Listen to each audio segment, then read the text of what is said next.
Buenas noches, Ana Lucía. Buenas noches, Juan Carlos, y bienvenida a toda esta gran audiencia del Canal Antigua al debate presidencial Destino 2016. Es un verdadero gusto estar con ustedes y ofrecerles hoy el resultado de este ejercicio democrático de discusión con quienes aspiran a gobernar nuestro país. Bienvenida, Carmen Ortiz. Estamos listos para arrancar con este ejercicio. Buenas noches, Juan Luis. ¿Cómo estás?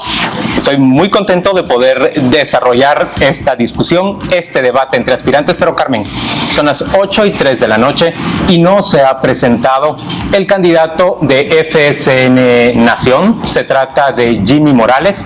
Él no ha comparecido a esta invitación, pese a haber sido la persona que propuso la fecha en la cual debería desarrollarse esta discusión con su contendiente, Sandra Torres, de la Unidad Nacional de la Esperanza. Carmen, tenemos una nota preparada respecto de cómo el señor Morales se había comprometido a participar en este debate. ¿Por qué Jimmy Morales no asistió al debate de Canal Antigua? El 31 de mayo, Jimmy Morales participó en Destino 2016. En esa ocasión respondió a preguntas de Quique Godoy, Pedro Trujillo, Carmen Ortiz, Gustavo Berganza, Juan Luis Font y Cristian Castillo. En aquel entonces las encuestas lo posicionaban en un tercer lugar con un 10.4%, a una gran distancia del líder y de la UNE. El 27 de septiembre, acompañado de su vicepresidenciable Jafet Cabrera, asistió de nuevo a esta casa y en esta ocasión aceptó con toda tranquilidad y ante las cámaras de Canal Antigua la invitación para realizar un debate. ¿Estaría usted dispuesto a participar en un debate presidencial auspiciado por el Canal Antigua, frente a las cámaras del Canal Antigua, con Sandra Torres? Toda la vida he estado dispuesto, incluso hace poquito hubo un debate y yo sí asistí. La respuesta entonces, sí. Organizamos el debate en Canal Antigua, dentro de muy poco usted tendrá noticia de este debate presidencial entre Jimmy Morales y la candidata del partido UNE, Sandra Torres. Posterior a esa propuesta, el equipo de Canal Antigua se acercó al candidato para definir los detalles. De hecho, fue el equipo de Morales quien definió la fecha entre dos opciones y también el único equipo, quien a diferencia de la UNE solicitó cambios en las reglas. Específicamente pidieron que el moderador no pudiera preguntar. A pesar de estas condiciones y el compromiso que hizo frente a las cámaras de Canal Antigua, tan solo un día antes del debate, Morales no confirmó su participación y afirmó que mañana veremos. No sabemos todavía. Hoy es un día importante, vamos a salir del día de hoy y mañana veremos qué hacemos mañana. Pero sí participará. Mañana veremos qué pasará mañana. Este martes 20 de octubre, lo que el candidato Morales le ofrece a la audiencia guatemalteca del medio líder en opinión, en vez de respuestas, es su ausencia. Y el señor Morales se ha comprometido a acudir a otros debates y de hecho ya ha participado en algunos más. Así que vamos a ver qué es lo que dice él esta tarde acerca del debate de Canal Antigua. Estos son los debates a lo que el candidato de FSN Nación a la presidencia, Jimmy Morales, sí asistió. 5 de octubre de 2015, diálogo libre organizado por Prensa Libre y la Embajada Británica. 14 de octubre 2015, debate organizado por la Asociación Guatemalteca de Gerentes. 19 de octubre de 2015, debate de la televisión abierta. Los analistas consideran diversos factores que pudieron influir en la ausencia de Morales, entre estos el no querer exponerse a un debate serio que pueda perjudicar su imagen a días de la contienda. Yo creo que es parte de lo que empieza a suceder al final de una campaña. Se empiezan a generar condiciones donde quien va de líder, va liderando las encuestas y va liderando los espacios políticos, empieza a asumir que asistir a cualquier espacio nuevo de este tipo pone en riesgo la distancia que tiene con el contendiente. Jimmy Morales es muy acostumbrado a estar apareciendo solo en foros en donde no le van a poner preguntas punzantes. La experiencia que ha tenido Jimmy Morales con Canal Antigua, sobre todo con Destino 2016, es que se le ha cuestionado mucho, se le ha hecho vacilar. Entonces me imagino que parte de su temor es volver otra vez a que se le hagan preguntas que son difíciles de contestar para él. Es exponerse a un desgaste adicional en un momento crítico en la campaña. El que no venga a mí me parece que es una mala estrategia. La democracia es diálogo, es debate, es presentación de propuestas, es confrontación con otras opciones, y cuando una persona no quiere venir por la circunstancia que sea y deja plantados a televidentes y a organizadores, bueno, pues en democracias modernas los votantes lo pagan en las urnas, lo castigan o se lo censuran. Espacio vacío. Creo que la silla no ocupada por él de por sí es elocuente de lo que significa su ausencia acá. La nota que usted acaba de ver documenta cómo el señor Jimmy Morales ha participado en numerosos debates, pero ha elegido ausentarse de este, que habría de presentarle sus propuestas y sus respuestas a la audiencia del Canal Antigua. El señor Morales ha grabado el día de hoy en la ciudad de Cobán, a donde ha concurrido para hacer campaña electoral, un video en el cual se expresa de manera imprecisa e incorrecta sobre las razones por las cuales no acudió al debate. Veamos qué dice. Amigos, les saluda Jimmy Morales desde Cobán, Alta Verapaz. Hace algunos días, nuestro equipo de campaña, Amigos, les saluda Jimmy Morales desde Cobán, Alta Verapaz. Hace algunos días, nuestro equipo de comunicación del comando de campaña se reunió con Juan Luis Font y algunos directivos de Canal Antigua para explicarles que teníamos problemas de agenda para poder asistir al debate que habían planificado para el día de hoy. Nuestra promesa fue que si podíamos hacer un espacio íbamos a participar, pero no podíamos dejar de lado la participación y el meeting que teníamos aquí en Cobán, Alta Verapaz. Queremos agradecer su comprensión, que no vamos a poder asistir en esta oportunidad porque no podíamos dejar de lado este compromiso con nuestra población. Pero por supuesto, más adelante, después del 25, será un placer poder acompañarles a ustedes en Canal Antigua. Debo decir que en ese video grabado en la ciudad de Cobán, el señor Jimmy Morales falta a la verdad. En términos concretos, él propuso las fechas en que podría desarrollarse un debate y su contendiente aceptó una de las dos fechas que él presentó. Sammy Morales, su hermano, negoció las reglas del debate y, por ejemplo, solicitó que fuera excluida la posibilidad de que los panelistas pudieran repreguntarle a los debatientes, a los dos candidatos. Ellos también se ausentaron, prácticamente dejaron de responder mensajes durante la última semana y hasta el día de hoy insistieron diciendo que tratarían de acomodar su agenda después de que se habían comprometido claramente a participar en el debate. Carmen, nosotros tenemos un ejercicio democrático que desarrollar. Sandra Torres Casanova, la candidata del Partido Unidad Nacional de la Esperanza, se encuentra ya en este foro preparado para desarrollar el debate presidencial del Canal Antigua. Antes, Juan Luis, nos recuerdas, acá tenemos una pantalla con comentarios. ¿Nos podrías decir cómo es que esto va a funcionar esta noche? Esto va a funcionar, tiene razón Carmen, lo que ustedes ven detrás nuestro es una pantalla que refleja las interacciones que usted como televidente puede plantear por medio de la red social Twitter. Usted plantea esas interacciones, esos tweets con el hashtag Destino Debate y todas van a aparecer en tiempo real en esta pantalla que se encuentra detrás de nosotros mientras la señora Sandra Torres responda a las preguntas que le serán planteadas hoy por nuestros panelistas. Además, Canal Antigua cuenta con una plataforma desarrollada por la empresa Océano Azul de manera ad hoc para este programa, que consiste en que aproximadamente 8 personas estarán analizando cada uno de los tweets, cada una de las notas que usted plantee, cada uno de los mensajes que usted plantee por medio de la red social Twitter respecto a si son positivos o negativos para uno de los dos candidatos que se presentará en el balotaje el próximo 25 de octubre. De manera, Carmen, que nuestros televidentes tienen manera de participar en este debate, en este ejercicio democrático. Y saber que sus interacciones están siendo analizadas para poderles dar un resumen al final del debate. Perfecto, vamos a ir a una pausa comercial y volvemos dentro de muy poco para arrancar ya con el debate presidencial aquí en el Canal Antigua, Destino 2016.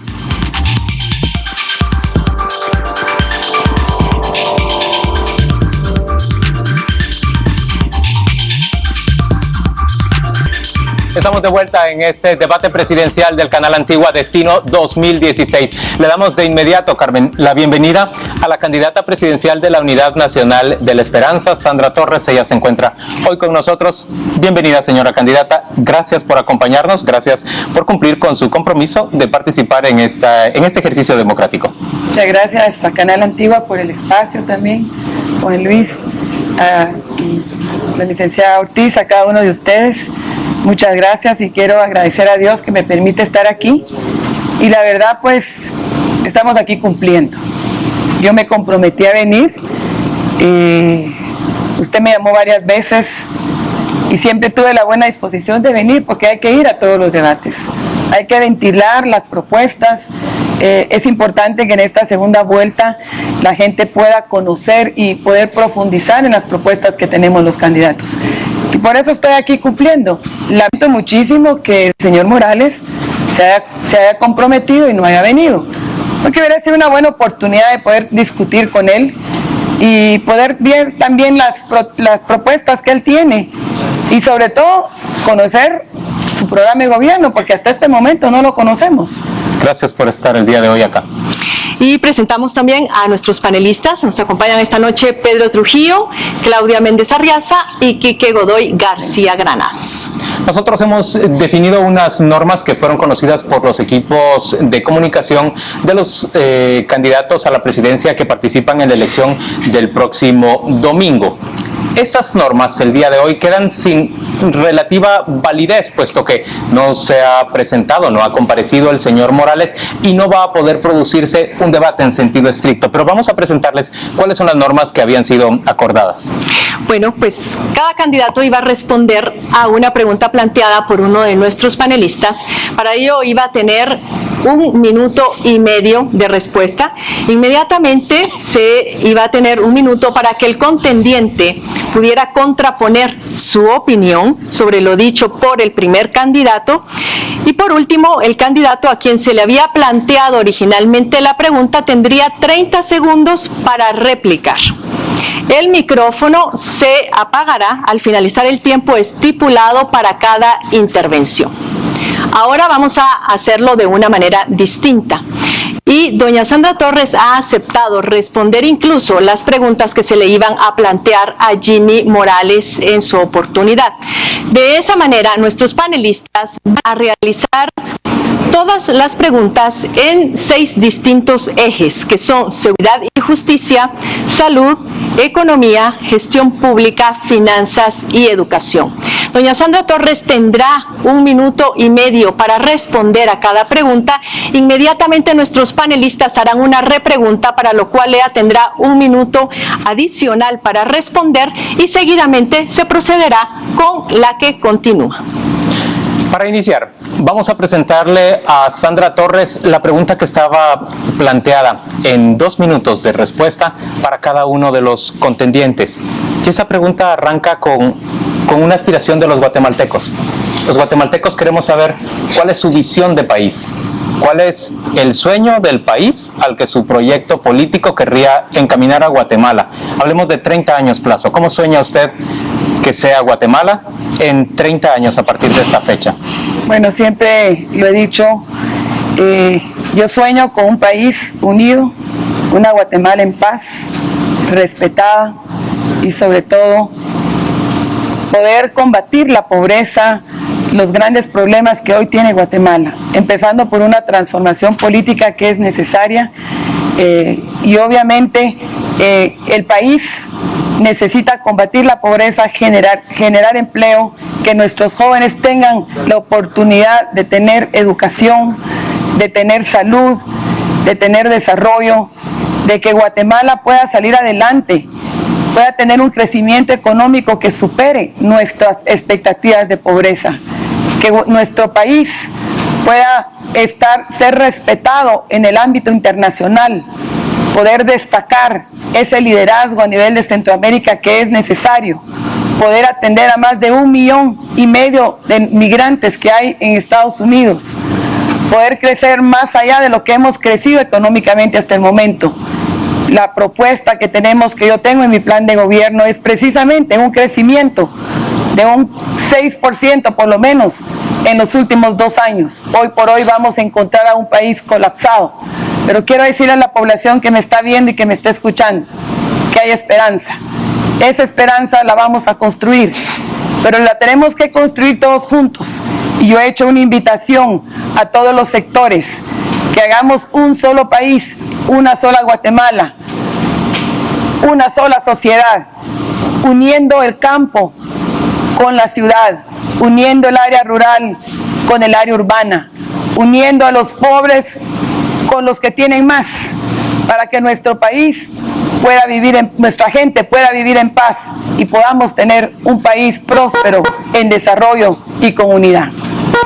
Muchas gracias a doña Sandra Torres por esa primera respuesta y damos inicio ahora a la primera pregunta a cargo de Claudia Méndez Arriaza en el tema seguridad. Como ya lo hemos explicado, originalmente iba a decidir entre la opción A y opción B. La candidata ha decidido tomar ambas preguntas, así que no es necesario el sorteo. La primera pregunta se refiere a la reforma del organismo judicial, del sistema judicial. El sistema de justicia en Guatemala vive una transformación, pero esos cambios son provocados por un agente externo. Me refiero a la lucha contra la corrupción que ha emprendido CICIG. ¿Cómo garantiza que el sistema de justicia a nivel nacional sea independiente de manera permanente? ¿Y cuáles son los cambios que deberían de promoverse para una reforma interna de ese sistema judicial? Bueno, en primer lugar hemos visto en el tema de seguridad y justicia, porque las dos cosas van de la mano, politización de la justicia y judicialización de la política. Y son de las cosas que tenemos que cambiar.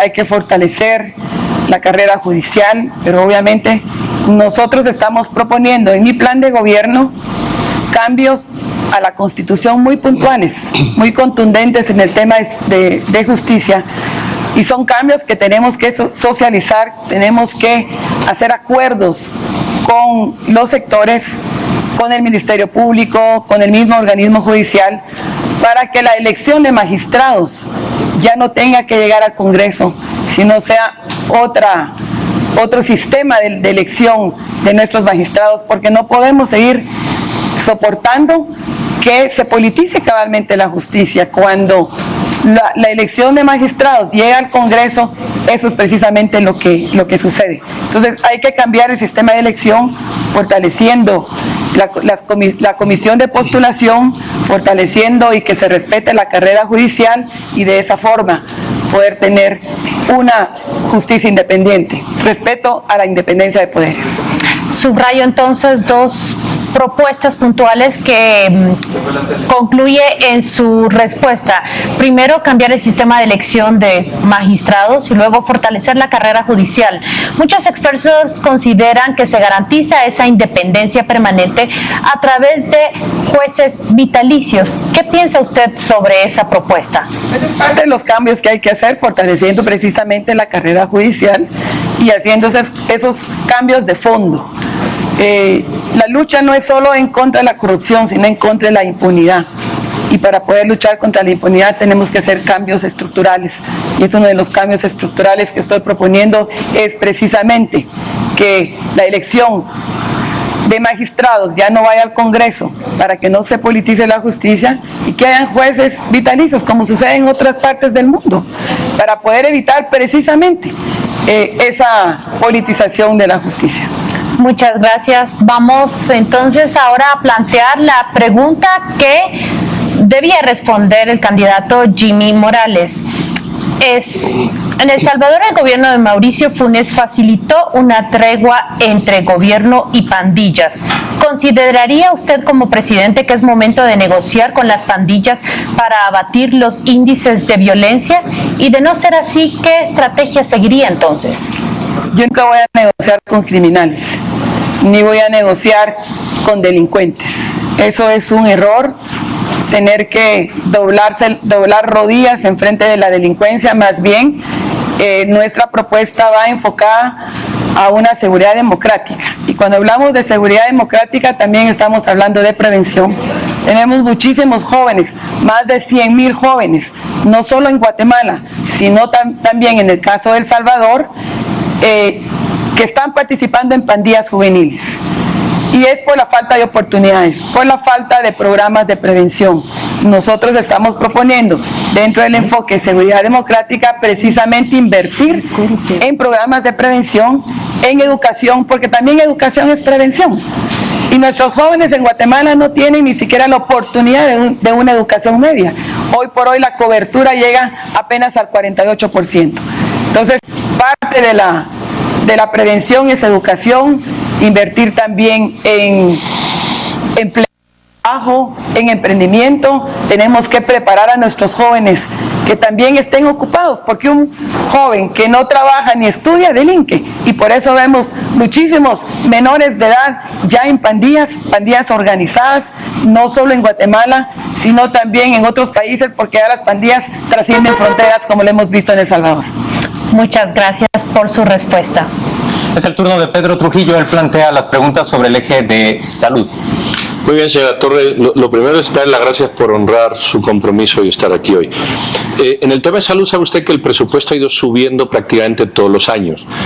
Sin embargo, no llega, vamos a decirlo así. Todo el mundo se queja y hay auténticas carencias. ¿A qué presupuesto aspiraría usted para un Ministerio de Salud que de alguna manera satisficiera las demandas sociales, sobre todo en los temas de medicina, que están muy faltos, y en los temas de comida, aunque hay otros muchos? ¿Cuál sería el presupuesto?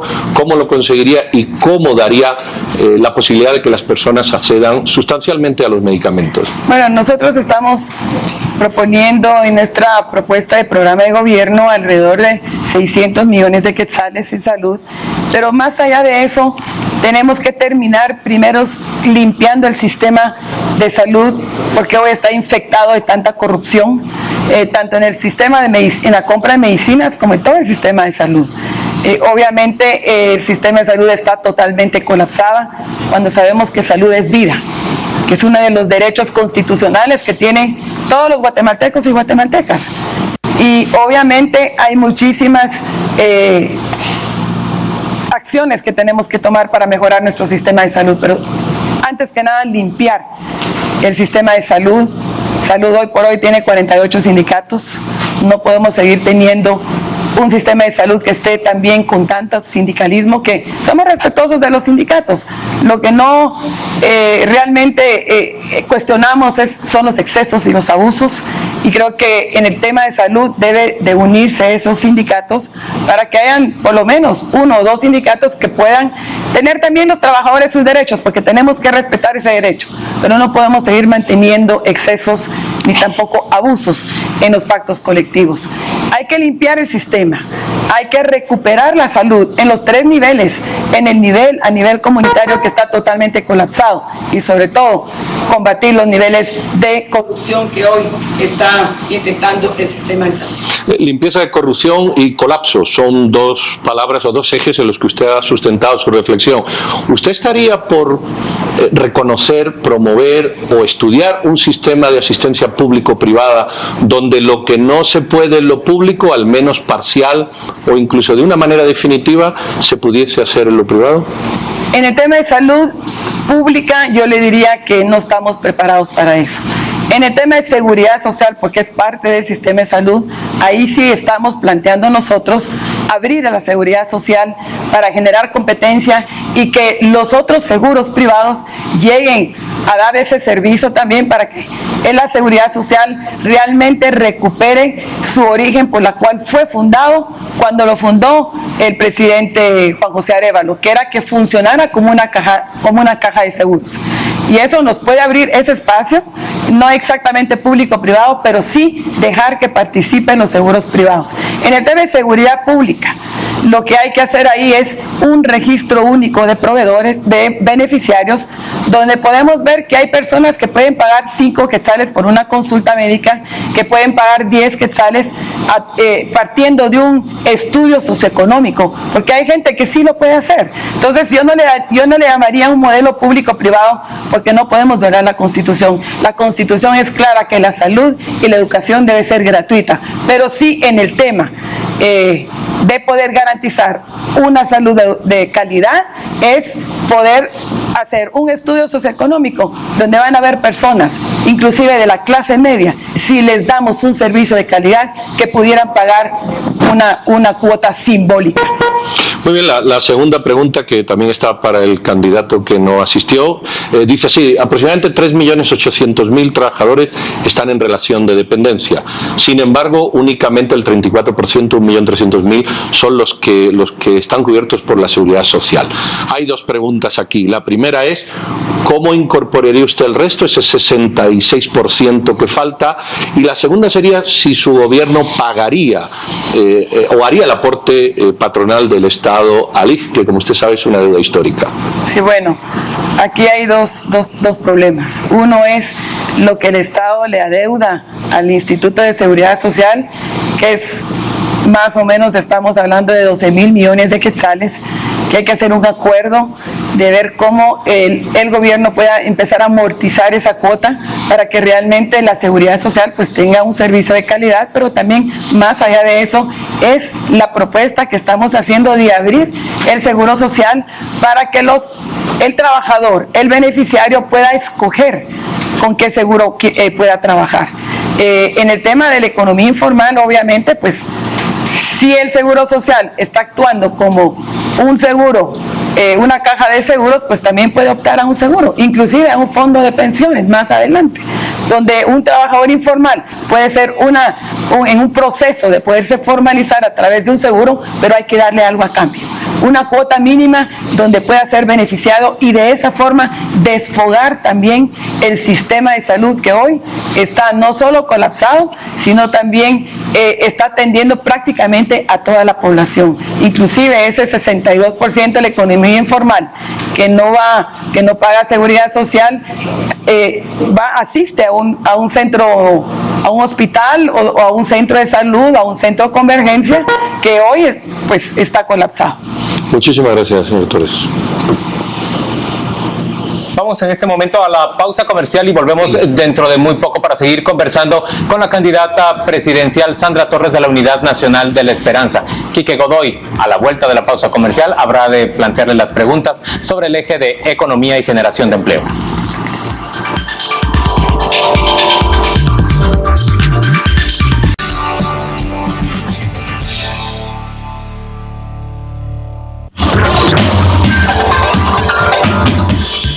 Estamos de vuelta en este debate presidencial Destino 2016. Desafortunadamente, el candidato del partido FCN Nación ha decidido no comparecer a este debate y se encuentra con nosotros exclusivamente Sandra Torres de la Unidad Nacional de la Esperanza. Vamos a recordarles que ustedes pueden interactuar durante este ejercicio democrático mediante la red social Twitter. La empresa Océano Azul ha preparado una plataforma especial para el canal Antigua que permite no solo que se vean en vivo, prácticamente en tiempo real, todos los mensajes que usted pone, todos los tweets que usted pone, sino además se hace un análisis concreto personal sobre el valor emotivo que tienen los tweets que usted está mandando, si son positivos o negativos para cada uno de los candidatos. Queremos conocer, por ejemplo, cuál es la opinión que usted tiene respecto de la incomparecencia del señor Jimmy Morales a este debate Destino 2016. Y en este segmento vamos a hablar sobre economía y abre Quique Godoy García Granados. Amén. Buenas noches, Sandra. Vamos a hablar un poco acerca del tema de economía. Ya hablaban hace un momento con Claudia con respecto a los jóvenes, el tema de la prevención. Cada año más o menos 200.000 jóvenes ingresan al mercado laboral. Ni estudian ni trabajan por carencia de oportunidades, los ninis. El planteamiento es que solo el 10% de ellos consigue trabajo formal con algún tipo de garantía y 6 de cada 10 de ellos por el momento viven en el área rural, pero migran hacia las ciudades buscando alternativas. ¿En qué sectores de la economía impulsaría esfuerzos de capacitación para que ellos encuentren alguna forma de generar empleo o ingresos? Bueno, hay muchas variables en ese tema y que realmente hay alrededor de más de 100.000 jóvenes que no consiguen trabajo, pero básicamente es por la falta de experiencia. Nosotros estamos proponiendo 2 programas. Uno, el programa de emprendimiento, es que los jóvenes también tengan oportunidad de ser emprendedores, porque esa es la única forma de que van a poder salir adelante. Pero antes de eso también mejorar el tema o incluir el emprendimiento en el currículum básico. Porque nuestros jóvenes ya no es suficiente que solo aprendan a sumar y a restar. Tienen que estar preparados con las capacidades básicas para poder afrontar la vida y poder trabajar y estudiar. Los que ya se gradúan, obviamente estamos proponiendo en el programa Mi Primer Empleo un subsidio de 6 meses con una alianza, acuerdo con el sector privado para poder subsidiar los salarios de 6 meses para que los jóvenes tengan experiencia y ya pues automáticamente ya se queden trabajando en una empresa y empiecen ya a elaborar. Aquí estamos hablando de la capacitación en el idioma inglés, que es muy importante, en el tema de turismo, que también es emprendimiento, y obviamente hay muchos otros oficios. Hay que descentralizar, por ejemplo, el INTECAP, para que aprendan también oficios y carreras técnicas. Durante este último año y medio más o menos se estuvieron discutiendo diferentes normativas que buscaban recuperar las normas del 2989 que está por vencerse al final de este año, o incluso se llamaba la Ley de Inversión y Empleo. ¿Cuáles de ese tipo de incentivos, ya sea de salarios más bajos o diferenciados, o incentivos fiscales, consideraría poder implementar para ayudar justamente a generar empleo? Bueno, obviamente una de las modalidades es precisamente ese subsidio que se va a dar para el incentivo de generación de empleo en el tema de juventud. Podemos hablar de un descuento de impuestos sobre la renta, por ejemplo. En el tema de maquilas 2989, nosotros, yo en lo personal estoy preocupado porque esa ley se vence ahora en el 2015. La maquila genera alrededor de 10.000 millones de quetzales en exportación y 80.000 empleos que están en riesgo. Nosotros estamos de acuerdo y hemos planteado en promover el tiempo parcial, que es importante. Los salarios diferenciados, lamentablemente la forma en que se planteó creo que no fue la forma más adecuada, pero creo que hay que platicar, hay que lograr consensos en ese tema para que el empleo llegue también al área rural, porque tenemos también, no podemos seguir manteniendo la concentración de los jóvenes que vengan aquí a la capital, sino que hay que desarrollar también el capital humano en el interior de la República para que las empresas vayan también a invertir en el interior, pero que tengan también incentivos de otro tipo, infraestructura, comunicación, incentivos también de inversión para que puedan llegar a generar empleo en el interior de la República. Y ahora la segunda pregunta, que es la que estaba planteada para Jimmy Morales, dice, hay un déficit de alrededor de 300.000 viviendas en términos cuantitativos y de más de 1,5 millones en términos cualitativos. ¿Qué tipo de políticas o propuestas tiene para el tema de vivienda para poder generar más vivienda más accesible para el sector de la población más popular y menos económicamente capaz? Bueno, en primer lugar, lamento que el señor Morales no haya venido, pero igual le vamos a responder, le vamos a dar una ayudadita para responder su pregunta al señor Morales, que no está presente. El tema de vivienda es un tema muy, de veras, con muchas carencias, es uno de los grandes problemas que tenemos en nuestro país. Nosotros tenemos un plan de vivienda popular agresivo que debe de implementarse, porque es una forma de generar empleo también, aunque sabemos que no es el Estado el que va a generar empleo, sino es el sector privado, pero sí hacer esa alianza con el sector privado para poder invertir cantidades. Le estoy hablando de mi plan de gobierno en el tema de vivienda de alrededor de 2.000 millones de quetzales, 0.2 puntos del PIB en el tema de vivienda para precisamente paliar ese déficit de vivienda que hay. Y no solo vivienda popular, estamos hablando también de vivienda de clase media, que hay un déficit también. Es lograr bajar los intereses para que haya acceso, para que sea más accesible la vivienda a nivel de clase media, que hoy también está afectando al bolsillo de los guatemaltecos y guatemaltecas de clase media que trabajan y que tienen que pagar una vivienda con altos intereses. Solo una repregunta en ese tema, con el tema de gestión de riesgo, porque hemos visto mucho ahora justamente el tema de Cambrai 2, viviendas que no eran necesariamente precarias en áreas de alto riesgo. Está en discusión la ley de ordenamiento territorial nuevamente en el Congreso de la República para poder establecer normas de dónde y cómo tratar los suelos y especialmente hacer una gestión de riesgo en la construcción de vivienda. ¿Qué posición tienen ustedes con respecto a esta ley de ordenamiento territorial que obligaría a las municipalidades a velar por la gestión de riesgo en la construcción construcción. Sí, definitivamente que hay que normar el plan de ordenamiento territorial. Tenemos solo en el departamento de Guatemala alrededor de 400 asentamientos urbanos marginales, viviendas en laderas, viviendas en riesgo que tienen que atenderse. Pero además de eso es darle garras también a Conred, con su fondo también, porque Conred tiene un fondo de emergencia que hoy por hoy pues no tiene dinero y no tiene tampoco, no es vinculante los reportes que tenga Conred. Entonces es importante que también, además del plan de ordenamiento territorial, es fortalecer a Conred como una institución para que los reportes que haga Conred sean vinculantes y sean tomados en cuenta por los mismos alcaldes. Yo creo que hay que trabajar muy de la mano con las alcaldías en la capacitación, en la normativa, que es importante, porque es importante la ley. Es la única forma que vamos a lograr que también se le dé acceso a la vivienda, una vivienda digna a las áreas urbano-marginales, es precisamente normando el tema del plan de ordenamiento territorial. Gracias, Sandra. Es el turno de Claudia Méndez Arriaza. Ella nos presenta las preguntas ahora en el eje de finanzas. Hablando de sumas y restas, en una de las respuestas anteriores, vamos a conversar sobre los ingresos que percibe el Estado. ¿Debe el Estado hacer un inventario de sus activos, frecuencias radioeléctricas, agua, yacimientos minerales y cobrar mejor por ellos? ¿O debe buscar, por ejemplo, un incremento del IVA, ampliar la base impositiva o contratar más deuda? ¿Cuál es la respuesta? Bueno, definitivamente yo he sido bien clara en que no estamos en estos momentos en condiciones de aumentar impuestos.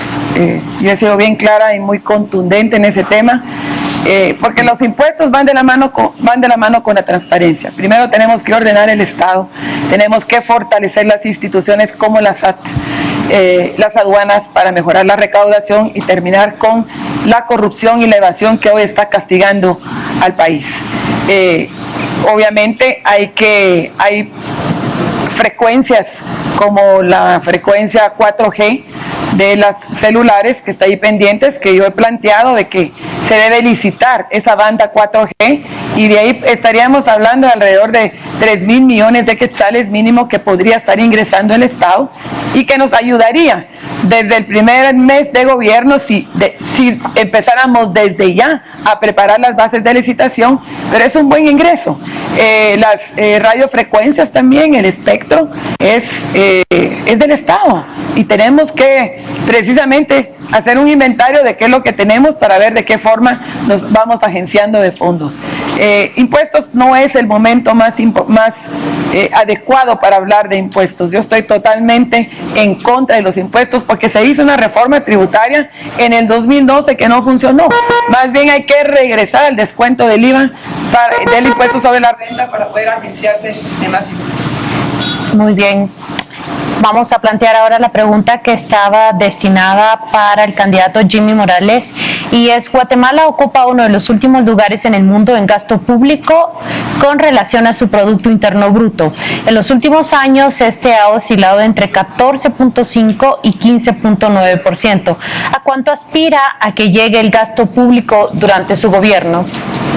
Pero más allá del gasto, cuando hablamos de presupuesto también tenemos que hablar de ingresos. Porque no es solo el gasto, es de dónde va a venir la fuente de financiamiento.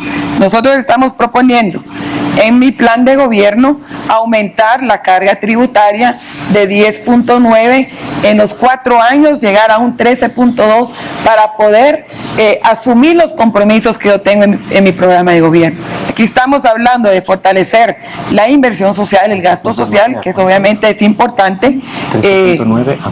Las instituciones de justicia, como el organismo judicial, el Ministerio Público, que es importante, el Ministerio de Gobernación, la salud, la educación. En el tema de vivienda también lo tenemos aquí como prioridad, y poder llegar a asumir esos compromisos que hoy estamos hablando. Por eso, la carga tributaria de 10.9 a 13.2 obviamente nos va a llevar 4 años para poder mejorar la recaudación, ampliando la base, no hablando de más impuestos, sino cobrando lo que se tiene que cobrar. También todos tenemos que ser responsables. Hay que cobrar hay que pagar lo que se tiene que pagar, porque uno de los grandes problemas que tenemos es precisamente los ingresos, los privilegios, la evasión, la corrupción, que estamos hablando alrededor de unos 20.000 millones de quetzales en ese tema. Muchas gracias. Vamos en este momento a enrumbarnos hacia una pausa comercial, pero vamos a ofrecerle ya la primera información que tenemos respecto de ese ejercicio, esa plataforma que Océano Azul ha preparado para el Canal Antigua y que nos habla sobre la emotividad que se expresa a favor o en contra de cada uno de los candidatos por la red social Twitter. Ya en este momento, Debate Destino 2016 es una tendencia clara en la red social Twitter y tenemos los primeros datos respecto de esa información. Jimmy Morales muestra un 19% de tweets positivos a estas alturas de la noche. En cambio, muestra un 57% de tweets negativos, tweets que expresan alguna emotividad negativa respecto a él a estas alturas del debate presidencial Destino 2016. En cuanto a Sandra Torres, tiene un 3.29 positivo. Esos son los tweets, ese es el porcentaje de tweets positivos que se expresan a favor de ella en la red social Twitter. Y en cuanto a los negativos, tiene un 19.74% de tweets negativos, tweets que expresan algún rechazo o algún tipo de emotividad. Si usted hace el cálculo, Sandra Torres muestra bastantes menos negativos que Jimmy Morales, quien no compareció a este ejercicio del Destino 2016, el debate presidencial Destino 2016. Carmen, es hora de ir ya a un corte. Así es, y volvemos con el eje educación, así que no se vaya.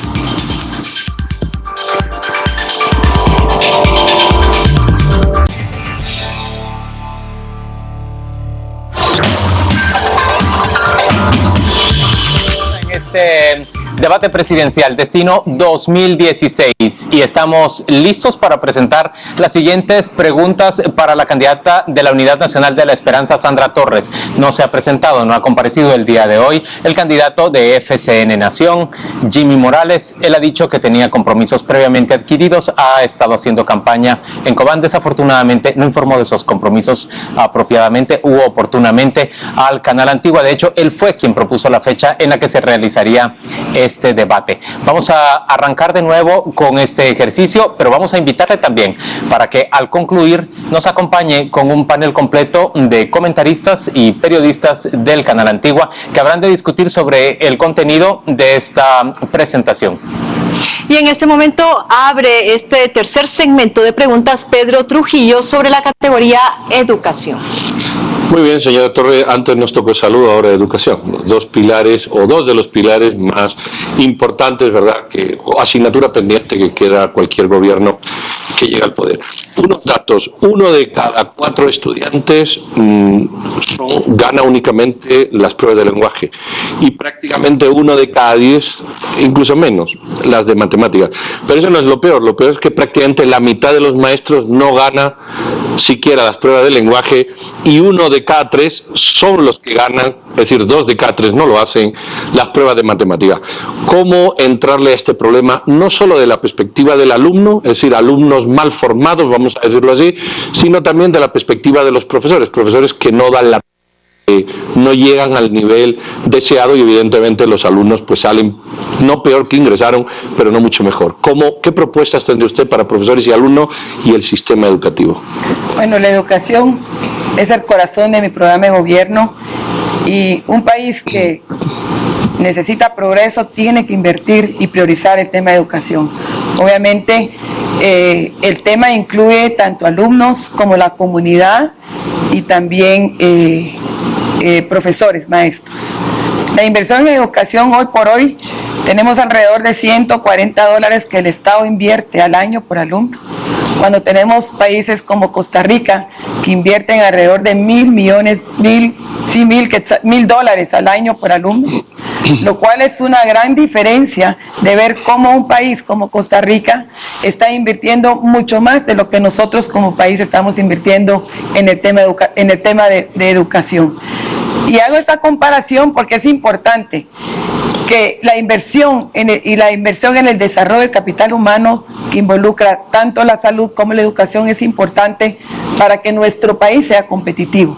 Y aquí estamos hablando de que hay que invertir en la profesionalización de los maestros. Hay que continuar con ese programa que se empezó en el gobierno de la UNE, lo continuó el gobierno de Otto Pérez Molina, expresidente, y hay que continuar fortaleciendo esa parte. Necesitamos también, además de la profesionalización de los maestros, garantizar que los niños estén un mínimo de 180 días en las clases, en las aulas. ¿Usted continuaría este proyecto, como usted ha dicho, que el gobierno del Partido Patriota de alguna manera tropezó con algún sindicato de educación y demás? Vamos a decir, hacer los profesores universitarios, no hacer profesores de prácticamente 2 años de formación. ¿Usted estaría porque los profesores asumieran ese reto de hacerse profesionales en la universidad? Y evidentemente se supone que redundaría en una mejor enseñanza de los muchachos. Por supuesto, es parte de la propuesta de ellos. El mismo sindicato de maestros está proponiendo continuar con la profesionalización y la propuesta más bien viene de ellos. Y hay que seguir con esa parte de la profesionalización. Solo hay un problemita ahí que tenemos que ver de qué forma no perdemos la formación de maestros en educación bilingüe, que no sabemos qué va a pasar con esa parte. Todavía se siguió capacitando a los maestros de preprimaria, que está bien, pero falta todavía la parte de la capacitación de maestros o de la profesionalización en maestros de música y deporte, que quedó pendiente. Y le hablo de la educación bilingüe porque tenemos alrededor de más de 100,000 niños canjobales que no están siendo atendidos en su idioma materno, que es importante para la calidad de educación que necesitamos y para evitar la repitencia en el primer año.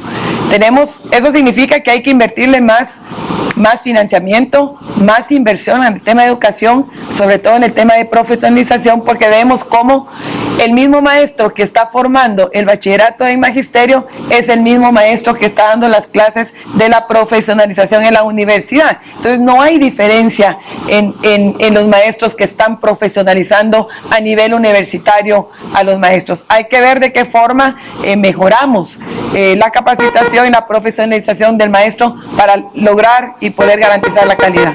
En el último censo, doña Sandra, el peso y la talla de los niños 50% están por debajo de lo que se entiende como una nutrición normal o aceptable, es decir, están desnutridos, parecen desnutrición. ¿Cómo, cuando llegan al sistema educativo, evidentemente a partir o con esas condiciones es muy difícil, ya se ha visto seguir y que asimilen una educación medianamente aceptable? Esa realidad se puede cambiar y además, si se puede cambiar, ¿en qué plazo? Y yo me atrevo a decir, ¿a qué costo? Porque evidentemente todo hay que balancearlo. ¿Se puede cambiar esa realidad? ¿Se debe? ¿Cómo se cambia? ¿Qué plazo cree usted que llevaría un cambio suficiente y también qué costo? Porque evidentemente los recursos hay que tenerlos. En el tema de desnutrición, bueno, sí. Ese es uno de los grandes flagelos que hoy está afectando a nuestro país, es precisamente la mitad de nuestros niños están desnutridos. Una de las estrategias para combatir la desnutrición es cabalmente en las escuelas públicas. Lo hizo Chile, no estaríamos inventando el agua azucarada, pero hoy por hoy tenemos que el gobierno destina un quetzal 11 centavos para la refacción escolar, mientras invierte o gasta 43 quetzales en la comida de un reo en las cárceles. Por eso mi planteamiento era que poner a los reos a trabajar, que produzcan sus alimentos y esos 400 millones de quetzales destinarlos para mejorar la alimentación en las escuelas públicas. Llámese garantizar el desayuno y el almuerzo a todos los niños que van a las escuelas públicas, porque uno de los problemas es los niños de 0 a 5 años que van a preprimaria son los niños que están desnutridos, son los niños que no hay un desarrollo en su intelecto. Mientras no tengamos niños alimentados, no vamos a poder desarrollar el intelecto de nuestros niños y vamos a tener esa repitencia, esa baja calidad en educación, y lo estamos viendo los resultados hoy por hoy. Es importantísimo que se garantice la seguridad alimentaria desde la escuela también. ¿Usted le pondría tiempo y dinero a ese esfuerzo? Por supuesto, es parte de lo que estamos proponiendo en mi programa de gobierno, la inversión social. Hablamos de una inversión, de un aumento. Hoy por hoy el gasto social está en 6.9 puntos sobre el PIB y estamos proponiendo que llegue al 2020 en 10 puntos la carga tributaria. Muchas gracias, amigo. Bien, corresponde el turno ahora a Quique Godoy, quien planteará las preguntas sobre gestión pública. Hace un momento, cuando hablamos del tema económico, en una de las respuestas se involucró al tema de las municipalidades, de las alcaldías. Con tanta dispersión que tenemos hoy del poder político, tanto en el Congreso como en las alcaldías, ¿cómo se haría una gestión pública que no termine en clientelismo político con esas municipalidades, involucrando a los alcaldes en las soluciones a los problemas locales, pero de acuerdo a una política nacional que se plantee desde el gobierno? ¿Cómo se gestiona con esas alcaldías sin caer en lo que se ha caído siempre, en el clientelismo político con los alcaldes? Hay un tema muy importante y es la implementación de la descentralización y la desconcentración del presupuesto en todos los temas. Empezando por el presupuesto de consejos de desarrollo, que está en ley que los alcaldes deben de invertir en salud, en educación, seguridad alimentaria. El presupuesto les permite, pero obviamente hay que transparentar esos presupuestos, hay que transparentar la inversión, y no solo que la inversión vaya a obra gris, que muchas veces se quedan obras inconclusas, sino que también los alcaldes puedan invertir en esos 3 rubros que son sumamente importantes para el desarrollo del capital humano. También es indispensable la capacitación y la formación de los alcaldes. Hay que capacitarlos, hay que prepararlos para que en primer lugar conozcan cuáles son sus funciones, tenerlos que apoyar e institucionalizar todos los programas a través de los alcaldes. Una de las propuestas que yo les he hecho a ellos es de que los programas sociales, por ejemplo, sean dirigidos por los alcaldes, porque el alcalde es la autoridad local, el alcalde es el representante de su municipio, y por lo tanto tiene que ser institucionalizado cualquier ayuda de cualquier tipo que vaya desde el gobierno central. Una pregunta de ese mismo tema.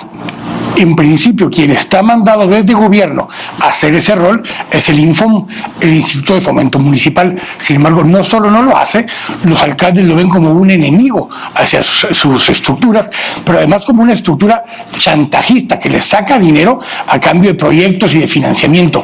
¿Qué haría con una institución como el INFOM basado en lo que nos acaba de plantear? Bueno, el INFOM ha sido inoperante en los últimos años. Hay que reinventar el INFOM, y el INFOM debe ser dirigido por los mismos alcaldes. No tiene prácticamente, es muy burocrático y muy lento, y le voy a citar un ejemplo. El INFOM ha tenido en los últimos 4 años un préstamo de 150 millones de dólares para el tema de agua potable, y hoy por hoy le estoy hablando que llevan el 10% de ejecución, cuando el agua es necesaria. Esos proyectos para que lleguen a las comunidades, de las 23,000 comunidades que tiene el país, hay alrededor de 10,000 comunidades que todavía no tienen el acceso al servicio de agua potable. Por eso tenemos tantos niños con desnutrición, la mitad de nuestros niños están desnutridos, y una de las causas estructurales es precisamente la falta de agua potable. Entonces, hay dinero, financiamiento hay, lo que no ha habido es decisión y voluntad política para tomar las decisiones de reinventar el INFOM o simplemente pasarlo a manos de los alcaldes, que sean ellos los que manejen este instituto, o poderlo realmente hacer una limpieza total de esta institución que ha sido totalmente inoperante en los últimos años. Una última pregunta del tema de gestión pública, que es la que le correspondía a Jimmy Morales.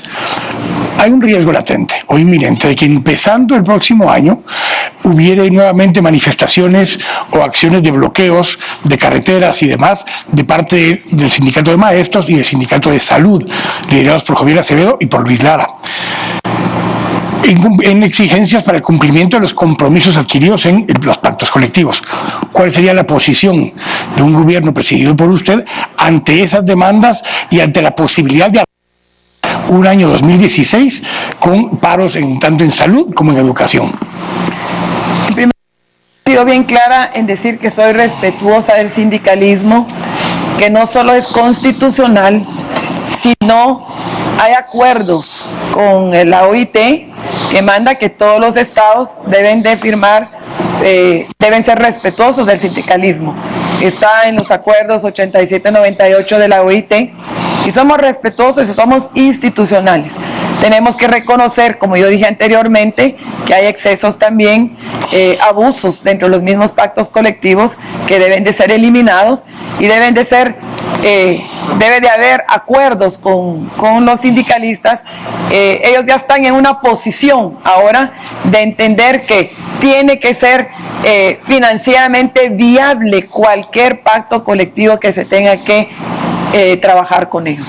Si no hay una fuente de financiamiento, prácticamente es un engaño.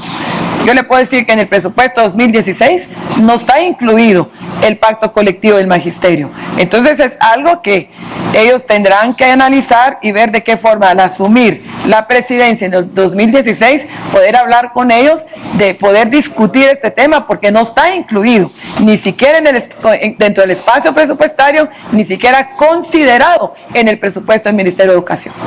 Pero basado en eso es lo que dijo anteriormente. Los últimos dos pactos colectivos, el del sistema de salud y el sistema de educación, no tienen opinión favorable del Ministerio de Finanzas. Es más, ni siquiera se les consultó sabiendo que eran irresponsables financieramente los convenios o los pactos. No es eso suficiente para poder revisar hacia atrás esos pactos, dado que no tienen una opinión positiva del Ministerio de Finanzas. Por supuesto, hay que discutirlo y hay que hablarlo con ellos. Hemos hecho acercamientos, yo creo que ellos están muy anuentes y muy abiertos de poder discutir estos pactos colectivos y están muy conscientes de los problemas, de los graves problemas financieros que hoy está atravesando el país. También es importante ver, por supuesto, que el salario de un maestro, por citarle un ejemplo, es de 3,000 quetzales, lo cual es menor al coste de una canasta básica. Entonces hay que ver todos esos balances, hay que equilibrar los pesos y los contrapesos en estos pactos colectivos, pero es importante el diálogo, es importante el acercamiento con los trabajadores, es importante el respeto a la institucionalidad y también el respeto al sindicalismo. Muchas gracias. Candidato Torres, hemos llegado así al final de nuestro tercer segmento de preguntas. Tiene usted ahora 2 minutos para dar un mensaje final al público televidente que nos sintoniza antes de la fecha programada para la segunda vuelta electoral el próximo domingo 25 de octubre. Bueno, en primer lugar agradecerles a Canal Antigua, a Quique Godoy, a Claudia Méndez, al licenciado Pedro Trujillo, al licenciado Juan Luis Font, a la licenciada Ortiz, esta oportunidad, y lamentando pues que hoy el candidato Morales no se ha hecho presente, lo cual le hubiera dado una buena oportunidad de poder discutir nuestras propuestas. Sin embargo, lamento también muchísimo el problema que tuvimos en otro foro el día de ayer, donde el candidato Morales pues me faltó el respeto y esa falta de respeto lo lamento muchísimo, y que tan siquiera hubiera pedido una disculpa. Pero yo quiero decirle al pueblo de Guatemala lo siguiente: en este 25 de octubre habemos 2 opciones y es importante que hagan un voto de reflexión, un voto consciente, un voto inteligente, porque habemos 2 propuestas. Guatemala no está para improvisaciones. Yo represento un proyecto, un plan de gobierno estructurado, una planificación estratégica, con experiencia, con un equipo, que vamos a llegar a ejecutar desde el primer día. Y es importante ver que Guatemala no está para más improvisaciones. Guatemala no puede esperar más. Estamos conscientes que el país necesita cambios profundos y yo estoy dispuesta a asumir esos cambios que el país necesita. Pero Guatemala no es una broma, Guatemala no es una comedia, Guatemala es una verdadera tragedia. Muchas gracias y que Dios los bendiga.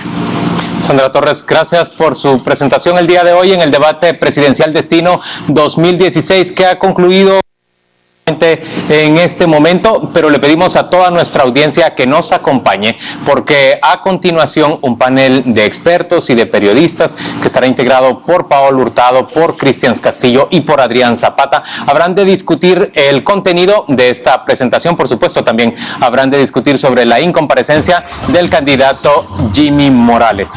Llegamos hasta este momento, Carmen. Llegamos hasta este momento, no sin antes invitarlos a que sigan participando porque se van a estar analizando más adelante nuevamente sus comentarios y esas emociones expresadas en ellos. Feliz noche.